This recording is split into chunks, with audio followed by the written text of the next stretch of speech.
This puzzle is not what it looks like. What's up guys, it's Lord of the Cubes, and today I'm going to show off a couple puzzles I designed, the first of which is this. This is the Wannabe Octagonal Masterball. Your first question is probably, what the heck is a Masterball?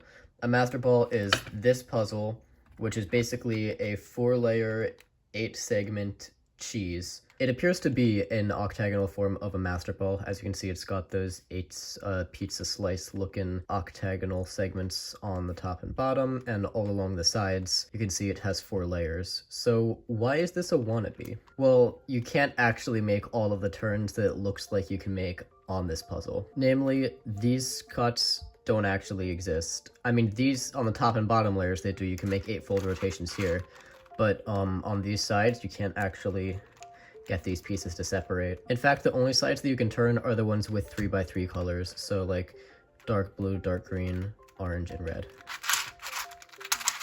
All the vertical layers can turn, but of course you can't actually make any moves on this puzzle unless you make sure that the middle slice here can only do 90-degree rotations.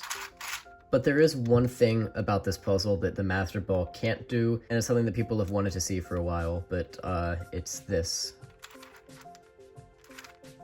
2x2 symmetry. If you have an even layered octagonal cheese, there is no reason why the cuts wouldn't line up for you to do this. The problem is the mechanism of the Master Ball doesn't allow it, and it would be pretty difficult to make that happen. Which is actually kind of why I made this in the first place, because I wanted to see a puzzle with that 8-fold symmetry on top and the 2x2 cuts afterwards. So how did I make this puzzle anyway? Well, you may have guessed it already by now, but this is actually a 2x2 extension mod. It's extended from a Xena Mini 2x2, and these top pieces here are actually just like a square one type mechanism. And it turns really nicely. Like these layers here actually turn almost as nicely as the mass-produced 2x2 inside. So I'm, very happy with that.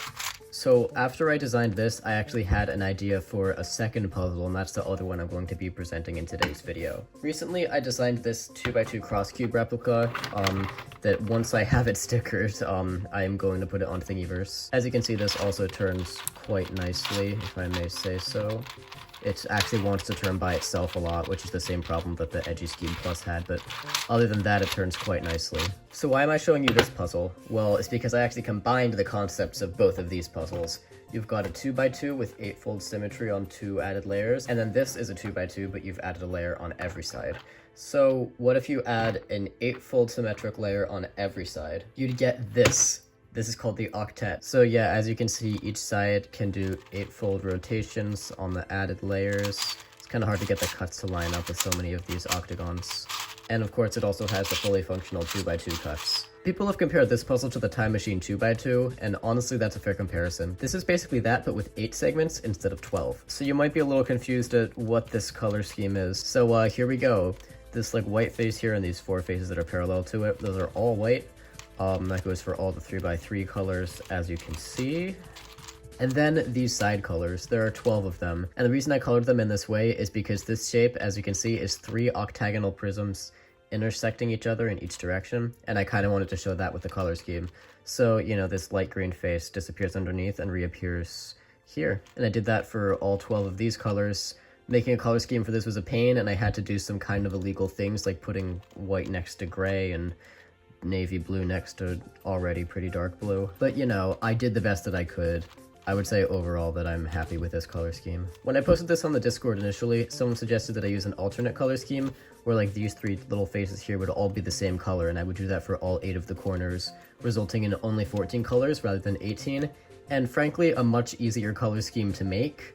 However, I wanted to keep this the way it was, and what ultimately convinced me to keep it this way is the fact that these kind of concave corners here, these are actually the initial 2x2 pieces, you can still see them under there. Their orientations would not be visible if it was just all one color. And in this case, you can see that the orientation is visible. If this was rotated, the colors would not match up with the outside octagons. I've already solved this puzzle once, and I don't really feel like doing it again just because I can explain it. This also applies to the Octagonal Masterball for pretty much everything I'm about to say as well. Solving the 2x2 stage, at least of this puzzle, is pretty annoying, because what you have to look for is the opposite triangles matching, like this little light blue one and this one.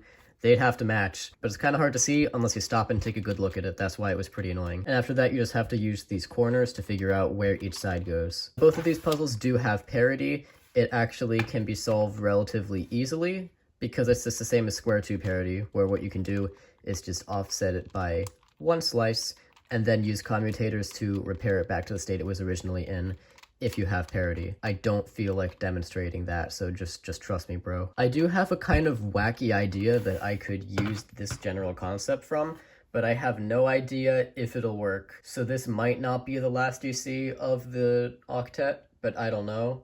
I don't want to make any promises. And that's all I really have to say about these puzzles. Thank you so much for watching this video. Please subscribe. I'm losing my subscriber race very badly, and my channel kinda needs the boost right now, if I'm being honest. Anyway, that's all I have to say in this video. And on that note, this is Lord of the Cubes, signing off.